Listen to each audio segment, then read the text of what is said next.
Good afternoon. I'd like to welcome everyone to the September 15th, 2022 Natchitoches Parish School Board meeting.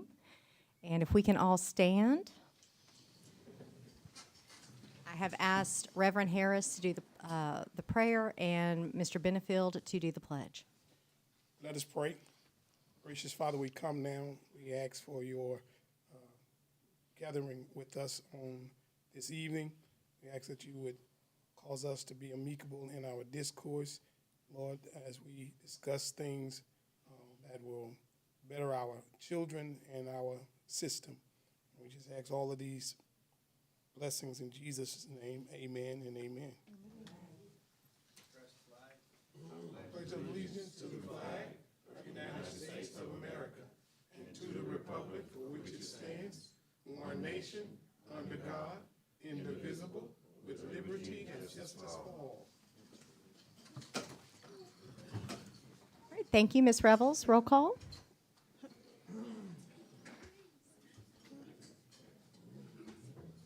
What two wings? To veil my feet? Wait, what? To veil my face? Oh, okay, never mind. I'm sorry. Mr. Danzy? Here. Mr. Matuire? Here. Mr. Benefield? Here. Mr. Garner? Here. Mr. Harris? Present. Mrs. Guidros? Here. Mrs. Broadway? Here. Mrs. McGaskey? Here. Ms. Palmer? Ms. Phelps? And Ms. Harvey? Here. We have a quorum. Okay, and I would like to remind everyone to please turn your phones on silent for the remainder of the meeting. And this brings us to number 2, our Superintendent Report. Dr. Eloy? Yes, ma'am. The only thing I have to add to my report from Tuesday is that we would like to welcome Miss Jessica McGrath, who's over our parish libraries, to come up and give us some information on an ongoing issue that we share. Right. Evening. I'm Jessica. I'm the director at the library. I think most of you probably know me. I gave you a packet of information, and I'm not going to go off script. I'm going to go through this letter that I have typed out on top so I know that I'm saying the right thing. So the board has charged me with exploring land possibilities for a western branch of the Natchitoches Parish Library, and this is the next step in our strategic plan to reestablish branch service that was curtailed in the 80s. We have about 1,000 active patrons in the western part of the parish, and we know that building a branch out there would benefit residents of all ages, educationally and recreationally, with books, computers, high-speed internet access, programming, and more. So we've started the work. It is a process. I know that y'all are aware of this, but we're working with an architectural firm out of Alexandria, and they've drawn up early renderings of a branch. So while we have been searching for a location, I was in a leadership Natchitoches meeting speaking, and Mayor Behan, who is the mayor of the town of Roebeling, pulled me aside and said, we would love to have the library in Roebeling, which we had been looking in Hagewood and had not ventured that far.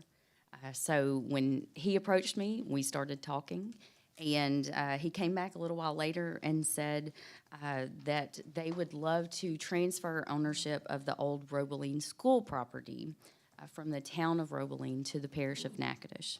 So we're cautiously optimistic. I feel like I'm taking one step forward and like 5 steps back. But we've begun researching the property to determine what steps are needed to transfer ownership. So we have Chris Henry on this, and immediately he discovered problems with the property and the deeds. So I am here tonight just to communicate where we are in this process and to answer any questions that you might have. Just a brief synopsis of what we've found so far. The property was purchased in the early 1900s by the school board, and then through a quitclaim deed in 91, ownership was transferred to the Roebeling Recreation Association. Then through another quitclaim deed in 1997, it was transferred from the Roebeling Recreation Association to the Village of Roebeling. So I will, at another point, hopefully have to come before you and request that you waive a reverter clause that is in the original quitclaim deed. And I've attached the quitclaim deeds in that packet. But there's even more with this property. The survey company determined that the original survey in like 18 something, which I included in your packet, contained errors with lots 11 and 12. They're mislabeled, and they were never corrected. So Chris has said we really need to approach this from a declaratory judgment standpoint, and this would be the library asking a judge to make a judgment on this property on behalf of the school board, the Roebling Recreation Association, and the town of Roebling. So the library would pay for that on behalf of those three entities. And then the town of Roebling and the Roebling Recreation Association would come together with one resolution to transfer ownership to the parish of Natchitoches, with the library being under that. So the parties have not indicated that this would be a problem. So we're hoping that that's the case. Of course, there's, elections coming up right now in Roebling. So I've pressed pause on it again, but with the hopes that the new alderman and whoever is voted in as mayor will be on board with this as well. If they're not, we'll pivot and find something else. We will keep going. So, but that's what this is. This conversation is just stating our intentions as we try to move forward and to be as transparent as possible with you guys. So, do y'all? Yes. Sure. Couple of things, ma'am, and thank you for that report. Lots 11 and 12, the mistake, what is residing on those now?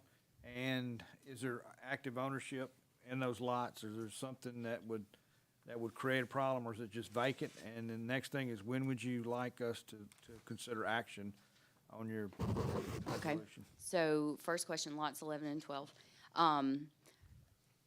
The front lot, which it gets very confusing when I try to say lot 11 and trying to figure out which lot I'm actually talking about. The lot that's closest to First Baptist, the front lot, that is a piece of the old school did sit on that, but the school is gone. It's been leveled, so it's just the foundation, and it is like a multi-level. The gym was lower there than the school. So a part of what the school was sits on that front lot. The back lot, nothing sits on it. But Chris's advisement is, we don't want to move forward with this and somebody come back after we've started building and someone come back and say, oh no, I have ownership. I have proof of ownership from. Okay, that was my concern. Someone has a storage building or something on. No, they don't. Okay, so lot 12, essentially lot 12 is vacant. The other has the foundation left in the school. Correct. So unless someone steps forward with some kind of ownership, it's not really an issue. It shouldn't be. And the declaratory judgment, Chris, I am not a lawyer. This process confuses me. He has explained, though, the school board, the town of Roebling, the Roebling Recreation Association, through the declaratory judgment, will have to show proof of ownership over the last 30 years. Whether that's, obviously a school was sitting on it, so that's proof, but proof that it has been maintained as well as assumed ownership. I am hoping that the start of 2023, that I will be able to make some significant steps forward with this. That's my hope. Reading your packet here, someone's been paying taxes on it, so. Actually, the tax assessor, they have no idea who owns the land. Okay. That was my first stop, was them. And Tim said, Jessica, this is in contention. I don't Get with know Mr. who. Waskin, we have property like that too, scattered around. So. Any other questions? right. Thank you, guys. All right, thank you. Thank you. I love the boardroom. I haven't been in here since. And Madam Vice President, that concludes my superintendent report. Thank you. Now we move on. Item 3, there is no old business. So let's move on to item 4, new business. We need to leave some space open for public comment regarding the 2022-2023 Natchitoches Parish School Board budget. And that is a 5-minute window. Is that what I understand? Correct. Okay. They don't really have to sign paper, just come up and talk. Anybody from the audience want to come and speak about the budget, you're welcome to come to the microphone. They didn't have to be on the agenda or anything. Okay. Do we have our timer? Start at 5:10, so at 5:15. Thank you.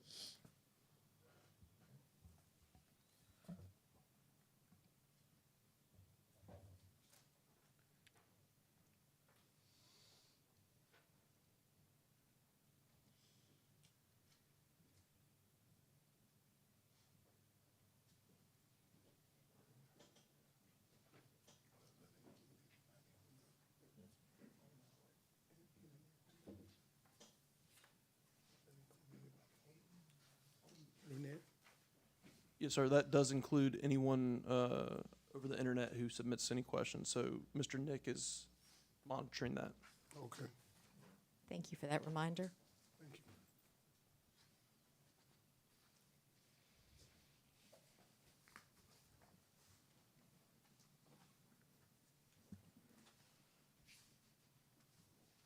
And a copy of this budget here has been at the back for the last 15 days. As Were you- required- Oh, As were you, required by law. were you able to determine if it had been downloaded? Have not been able to determine. No, I talked to China about that. We haven't been able to determine.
Question about BEBT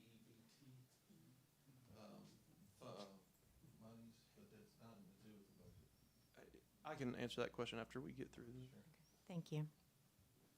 All right, is that the 5-minute mark? All right.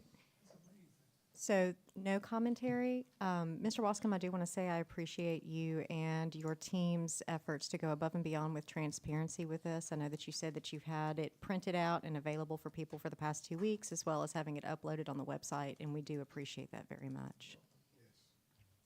And if y'all don't mind a very quick moment to indulge, I think there have been some questions, and a board member asked about it this week. There is a question about PEBT funding.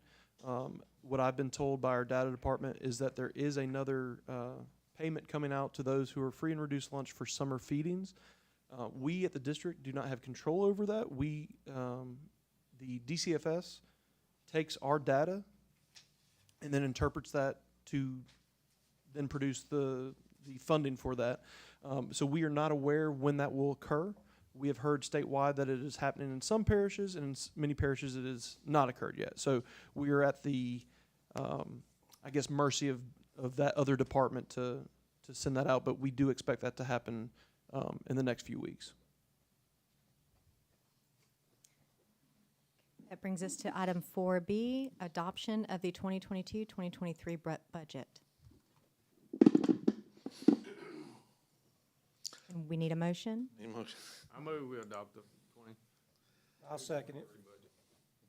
All right, so motion by Mr. Danzy and second by Mr. Garner. Open for discussion. Any questions?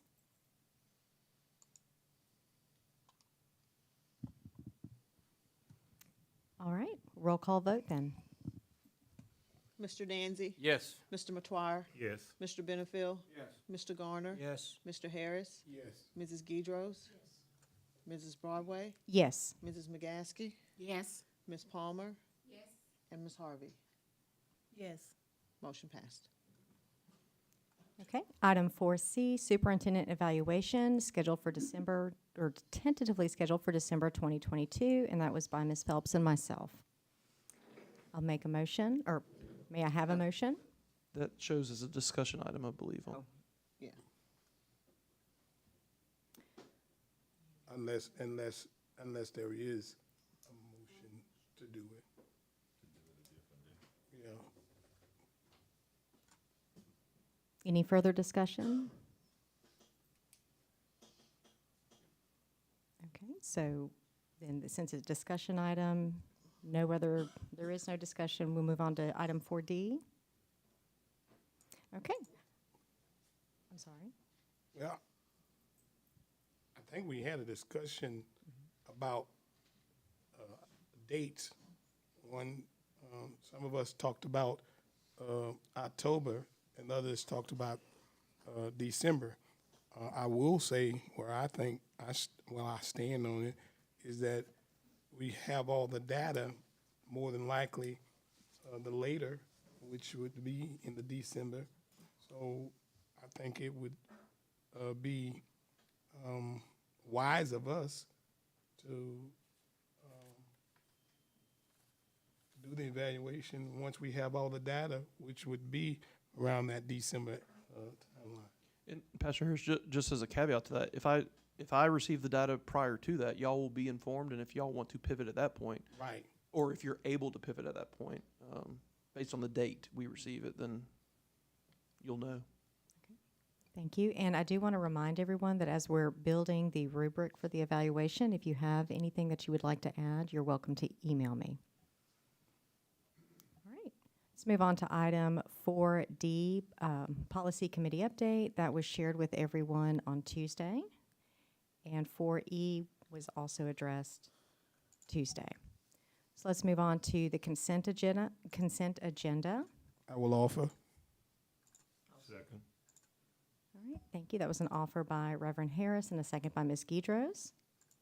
All in favor? Aye. All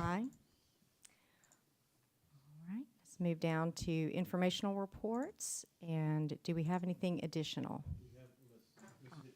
Okay, thank you, Ms. Hicks.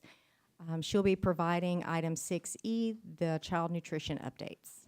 Good evening, everyone. Good evening. I have a quick report this month, and I think Mr. Wascom and Mr. Shirley may have touched on a couple of these items. We have submitted our application to operate this year. They are a little slow at the state with approval. That's why I can't give you my August claim numbers, because they will have to approve the application, then you submit your claim. So I did follow up with the state today, and they said it's just moving slowly this year. So I will be able to report that to you next month. We have changed milk vendors due to some food safety issues as well as delivery issues. We are now with Highland Dairy, and they are doing a fantastic job. We had a seamless transition. I would like to thank Mr. Les for stepping in. We didn't miss a beat. He really worked hard through the weekend to make sure that we got transitioned and we weren't without milk. We are exploring the potential leasing of dish machines through Autoclore. This is a cost-saving measure.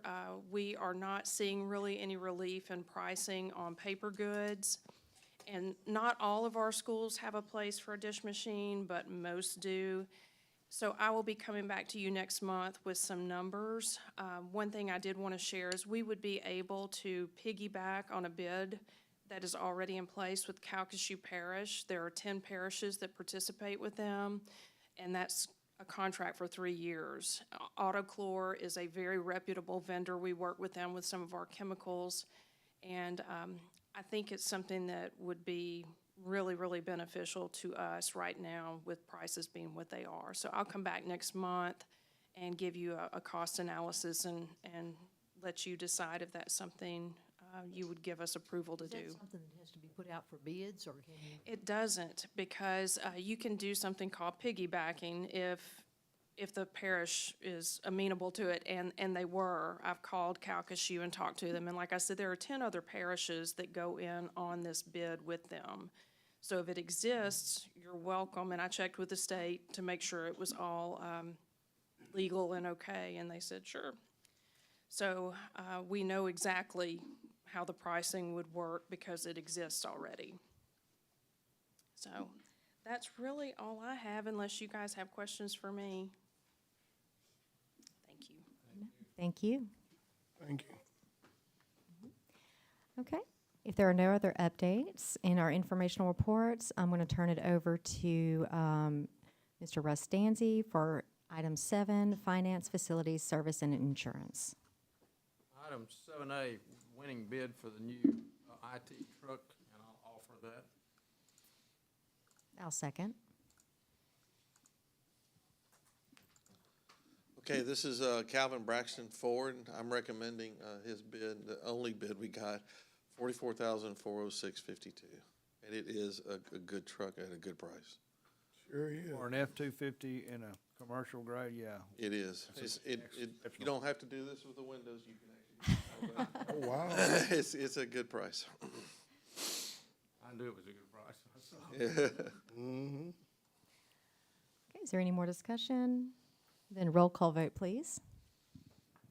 Mr. Danzy? Yes. Mr. Matoir? Yes. Mr. Benefiel? Yes. Mr. Garner? Yes. Mr. Harris? Yes. Mrs. Guidros? Yes. Mrs. Broadway? Yes. Mrs. McGaskey? Yes. Ms. Palmer? Yes. Ms. Phelps? Yes. And Ms. Harvey? Yes. Motion passed. On item 7, we talked about taking all the hunting leases B through H. And these are hunting leases and different. If anybody's got any questions on it, I move that we do accept the hunting lease. So vote in Globo, the whole thing? I think we should. Yeah. I'll second it. Okay, so that was a offered by Mr. Dancy and second by Mr. Benefield. Oh, Garner, I'm sorry. Roll call vote, please. Are we taking, is this for 7B through H? Yes. Yes, ma'am. Right. Mr. Danzy? Yes. Mr. Matoir? Yes. Mr. Benefiel? Yes. Mr. Garner? Yes. Mr. Harris? Yes. Mrs. Guidros? Yes. Mrs. Broadway? Yes. Mrs. McGaskey? Yes. Ms. Palmer? Yes. Ms. Phelps? I abstain. And Ms. Harvey? Yes. Motion passed. That concludes finance. Okay, thank you, Mr. Dancy. Item 8, personnel, Ms. Page. Any additions?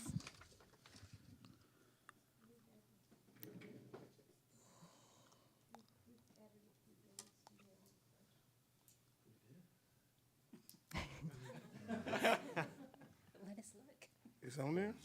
I think, On the information. yes, I think that's under informational. Okay. So, let's,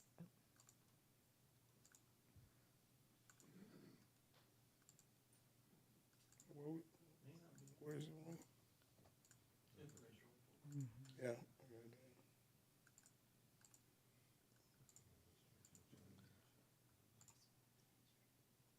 okay. No, it's not that, there's two personnel reports under, informational reports. It should be the last one with the asterisk. It's 6G. It's the one marked Thursday.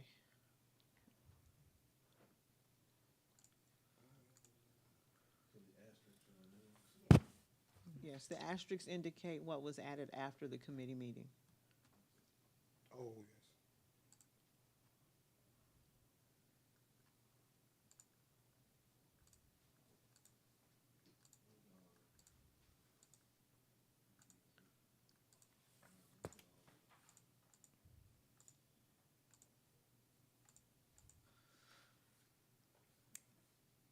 Okay, Ms. Page, if there's nothing else? All right, thank you. Let's move on to item 9, the executive report. Ms. Broadway, if you'd like to continue. Thank you. Discussion, item 9A, discussion of the October board meeting dates. We originally were scheduled to meet while the district is closed for fall break, and I believe the discussion and suggestion was to move it up a week. And if I'm not mistaken, was that October 4th? 4th and 6th. Yes. All right. Do we have a motion? Oh, All in favor? Aye. All right. Item 9B, Save the Children GIK Partnership, and that was just an update, was it not? No, ma'am. It's Oh, I'm sorry. an agreement. Well, it's an agreement to be able to be part of their distribution network for their. It's a charitable network Correct. for schools and daycares and things like that. Authorization for receipt of the donated goods. I'll offer. Second. All right. Everyone in favor? Is there any discussion? It was just to receive donated goods. Mm-hmm. Yes, ma'am. No cost. No cost. Anything. Yes. Donation. We like that. The best kind. Free. All right. All in favor? Aye. Can y'all tell me who made the motion and second on that one again? One motion. Second was Danzy.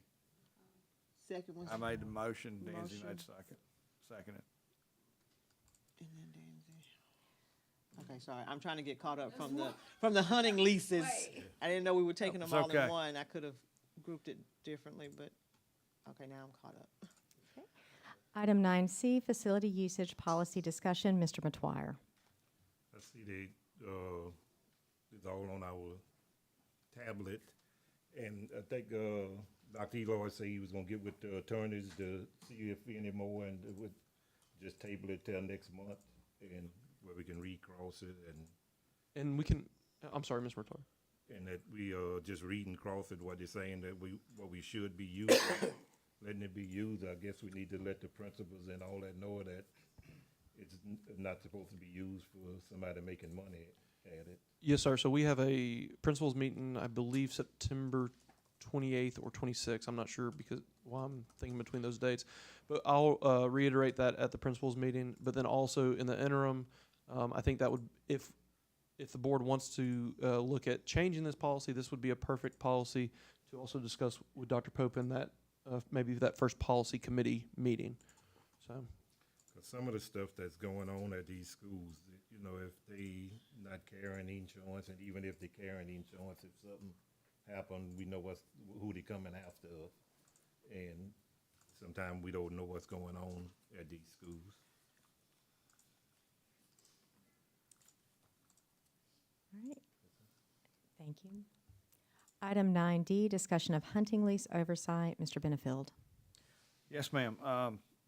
Ask Mr. Wascom and Dr. Eloy to pull together a policy to cover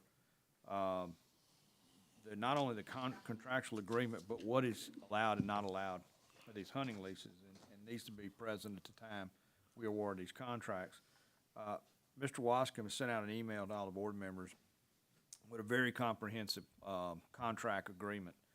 Now, a couple of things on this contractual agreement I did not see, and maybe I missed it, if you want to take a note. One is no subleases. I didn't see that. It was in there. Okay, all right, I missed it. Okay. And the next is when proof of insurance is due. Well, and we don't. It will be At the contract. when we execute the contract. Right. I won't execute the contract without proof. That's great. And the And a next, check for the amount first year. and the next is the length of time that group or organization has to remove anything or any item from the lease when it concludes, other than. It reiterates in that lease not to put any Permanent. permanent structures up. Well, then it says it becomes property of the school board. If you do that, but you can only do that with my permission. That's right. And I'm not giving it. So the deal is, if you give them, 15 days or whatever they need to get it. Cause see, some people will leave their stands up until it's summertime, then they'll go in there, and by that time, somebody else may have taken over, so just toss that in there and say you got 15 days to get it out at the conclusion of the season, and you're done. Okay, so time to remove. And then it becomes property of the school. board. Then Ms. Phelps can assume property of that deer So I stand. need a hunting stand. So, I'd offer that we accept this this agreement that Mr. Wascom has sent out with the With the addition bid. of the 15 days. All the people who bid had to agree to accept this contract as it was, or make comments if they don't, what they contest. So, You made a motion? I'll Yes, sir. second it.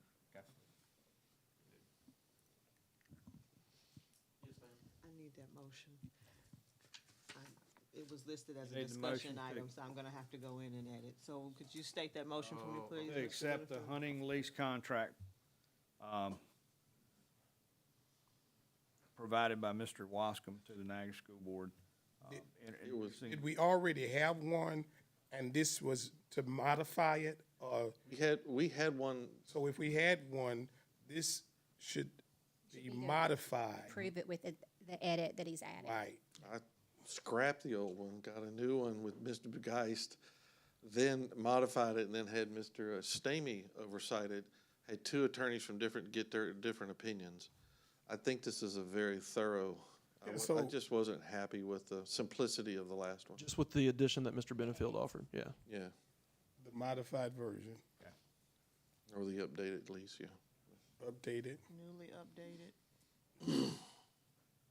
Now, I did mail that out to each of y'all Wednesday morning, I think it was, or Yeah, this covers just about everything. yeah.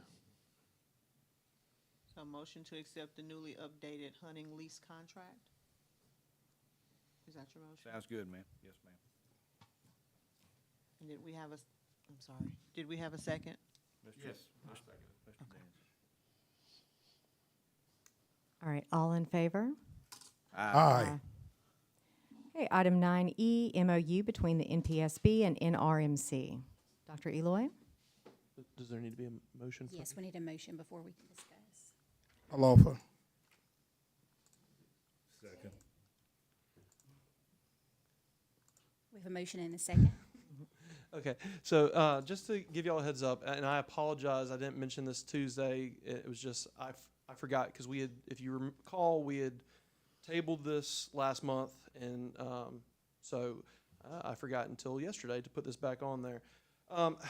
This is an effort to open up, and I'm going to bring Mr. Swall and his team up here in a minute, because they speak much more eloquently than I on this topic that they are so familiar with.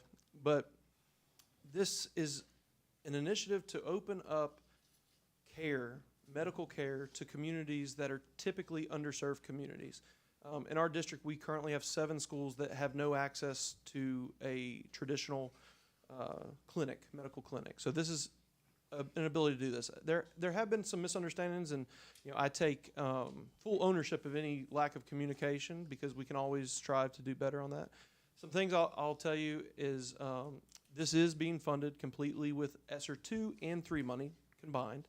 The initial endeavor is probably the big price tag, but this will get us through the next 3 years.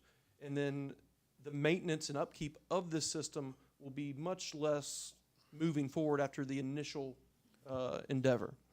Also, there were some concerns that we currently, our nurses are amazing, and they bill, I think, around $91,000 in billing for students who come to them. That money is not under attack whatsoever, because what happens is it is at the discretion of the nurse if something needs to arise to telehealth. So when the student comes with a cut, when they come with flu-like symptoms, it doesn't have to necessarily go to telehealth. So we can still bill what we've been billing. And then if it rises to the next level, then that takes on a different level of billing. So that initial $91,000 is still very much safe. I think also there was a concern of moving too fast because nurses, as amazing as they are busy day in and day out. They're giving medicine. They're dealing with diabetic students. They're dealing with all manner of issues, and probably there's an initial scare that this is going to overtake their day. What I've sent out, and again, hopefully, or probably should have sent it out sooner, was we are going to go one school at a time. We're not going to start 7 schools on Monday. We're going to start one school at a time, work out the kinks, get comfortable with it, and then as we move on and get comfortable, then we can expand to the 2nd, 3rd, 4th school, etc.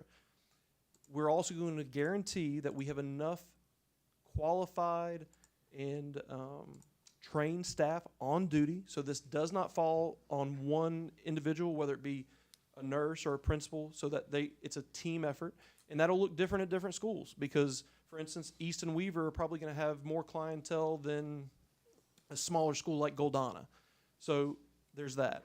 I can also tell you, if this is exponentially going to increase the workload of any of our staff, I have guaranteed all of our staff who will be dealing with this that Mr. Wascom and I, although I haven't told him this, but me and Mr. Wascom will be evaluating these programs on a monthly basis, and we will probably, after that first school's done with their 3-month trial period, we will be looking and saying, okay, how many students did we serve? How many students did we serve in excess of what we did last year?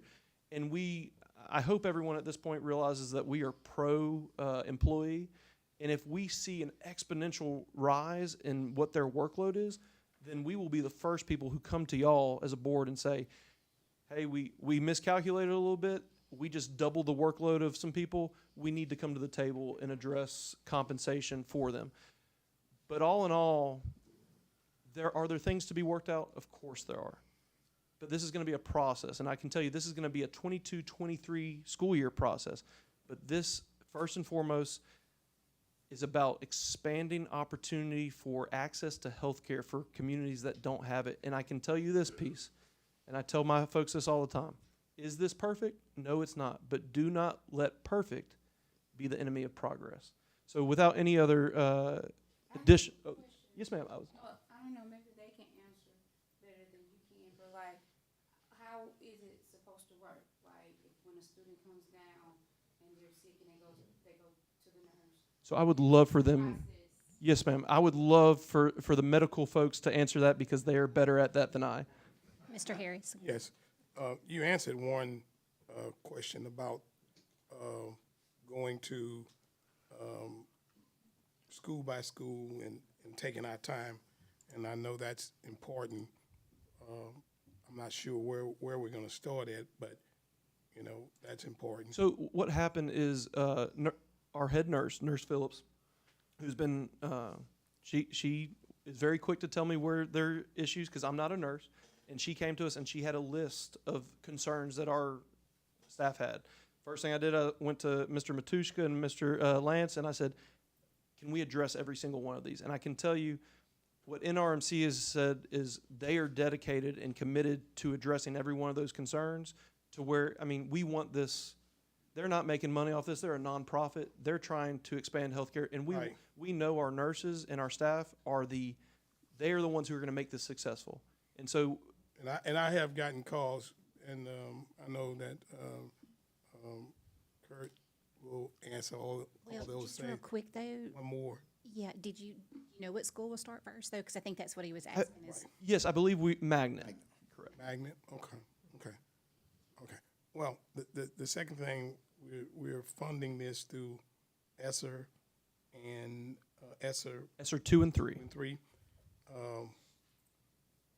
When those funds are exhausted, how will we fund the program? So what we've actually talked to Tom and Lance about this a lot, and they believe, and we believe, that this is a growing field, that whether it be a mutual thing that we both endeavor together, which I think we both agree is probably the best course of action, this would be funded through probably grants, but there's not only are there grants out there just for the telehealth piece, but there's also a huge growing area of grants available for the mental health piece of telehealth. Right. So, but I can tell you, it's not going to be, 3 years from now we have to pay $212,000 because the robots are already there. That's one of the big expenses. Your cost is going to go down after the initial investment, but we definitely think that this is something that we can continue through grant efforts, and especially when you go into grants with an organization like NRMC and they show that we're doing this together, that makes your grant opportunities Right. exponentially higher. And I really thought that probably if it's successful, that the federal government will kick in, like you said, the grants and things. Yes, sir. And I'm so glad that you mentioned mental health, because that was going to be my question. I always know what your question is, Ms. Mental health to address the And I do emotional needs of kids in our school system. I do want to thank Natchitoches Regional Hospital for taking care of my mental craziness on this weekend when I thought I was dying. I hope they were able to help you. Well, good afternoon, Kirk Swallow here, CEO of Natchitoches Regional. I have Tom Matuszko with me as our Vice President of Business Development, Philanthropy, and Lance Nelson, who is our Director of Innovation. So to answer the question, first I'm going to kind of back up a little bit, Dr. Eloy, if you don't mind. You know, this is new territory for Natchitoches Regional, too. The pandemic forced us to look at the world of healthcare and healthcare delivery in a totally different way. Up until the pandemic, frankly, you saw very minimal penetration into telemedicine because there was no reimbursement there. We're now able, because of the pandemic, the federal government recognizes that, and the regulators recognize that a telehealth visit is as critical as if it would be a face-to-face visit. Not all visits can be done that way. But I want to address the issue or concern about funding or payment.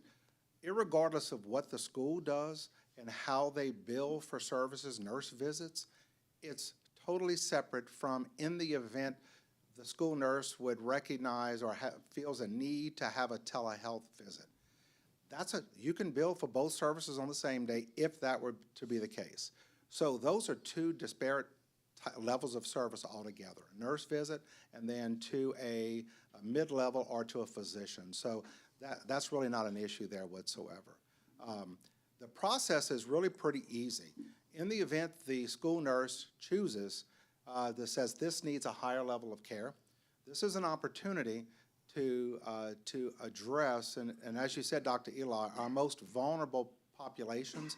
We're the third poorest parish in the state. This is an opportunity for us to provide a level of care that these students would never have access to, especially if they've got working parents. Our parish is so big and so rural, they don't have access to services until after 5, 7 o'clock in the evening when their parents are off. So if a child were to come in, for example, looks like they have conjunctivitis or pink eye as we know it, we could do a televisit with that, prepare to send that child home because they're infected, and then we could then fill that prescription for them so when the mom or dad or guardian is on their way home can pick up that medication for the child. That improves access to care. We know if children are healthy, they will perform better. So we look at this as a service, as a public entity, to provide outstanding care that these children, these communities would never have before. This is a really easy process. The challenge always is anything new, we're fearful of what new is and new things. This is a really easy process. And just from the time we first spoke I believe in the spring or last fall, we have moved to another generation of devices. Now our devices are handheld. They're no longer these big rolling robots anymore. They're handheld devices. The technology is changing that quickly. So this is a pretty easy, connect into the Wi-Fi. That nurse makes the determination. They make a call to our clinic. We then set that child up with a nurse practitioner. They have that visit, and it's pretty much done at that point. Now, as we've talked about, the student would have had to have had an authorization from the parent in advance before you can do that. Some parents may elect, I don't want to do that, and that's okay. This is a non-invasive process, but a parent or guardian can choose whether or not they want to authorize us to be able to do a non-invasive visit for the child. We will be putting out we've created a homegrown video for this. We've had one of our success stories at St. Mary's School in town that the mother and the child rave about the service. We have had great success at LSMSA and St. Mary's. Fully embraced the process. It really works well. It's a seamless process, and it really, at the end of the day, should not increase workload or burden. Now we're in our second, if you look at it, second year period now with LSMSA, and they're accessing that service. It might be twice a week, and we might go a month where we don't do a telehealth visit, but it's there if you need it, if they need to be. So we don't anticipate this to be, we wouldn't anticipate this to be a burden on the school nurses. They control, they're the gatekeeper. They make the determination whether or not they feel the child or student needs a higher level of care. So it's a pretty seamless process. At the end of the day, we don't make money on the deal either. We're doing this as a service to the students. How long do you anticipate a visit? Visit typically is about 15 minutes.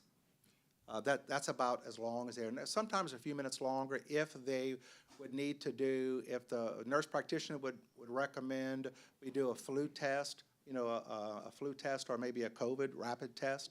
That's about would probably lengthen the process of time, but the school nurse can be called back, and told what those results are. It seems to me that would keep the children in school.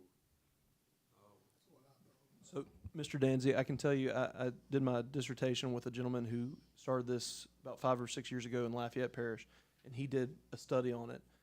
And the first year they did it, I can't remember the exact numbers, but they reduced the spread of flu and strep in their school significantly by 10, 20 percentage points, simply because they caught it early, and they were able to get that child, whether, what am I talking about, antibiotics or whatever, and keep them home. So it really does help.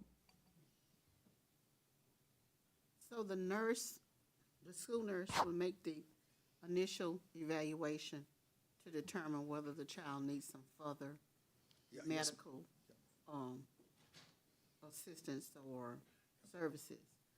And they will contact the nurse practitioner, set it up via conference, telehealth type conference between the child and the practitioner. Yes, ma'am. That in a nutshell is the whole thing. So at a point where a school nurse would have made, I'm going to send the child home and recommend to the parent or guardian, you need to go see your primary care physician tomorrow or this evening if something is open. This would stop that. At that point, they can say, I believe this is something greater than what I can manage here, and we can, if the child has been, if the parent or guardian has given authorization to be able to perform that telehealth visit, they would call our clinic, set that visit up, and then we would link in a nurse practitioner. It's via the internet, and then they begin that secure two-way conversation, and that's how they make the determination. So it's really for the things that the nurse really would typically send home without, doesn't have the tools or the resources. We can then, we're providing at each school testing equipment. So that's part of our program. We give the flu test, the rapid strep test, the COVID also test. We put all those on site. We manage that through our laboratory to make sure that the quality of those rapid tests are functioning at a high level. And so we manage that piece for them. That's the reason why we have to have a nurse there in order to do that, because the nurse would be the one that would be swabbing the throat, might be, doing the COVID nasal swab. So, I don't know if I answered the question. Did, thank you. But if they have pink eye, they have to go home anyway, right? Yes, ma'am, they would. That's in our policy. That's in our policy, yes, ma'am. Anything that's contagious. Correct, yeah. Any additional questions or discussion?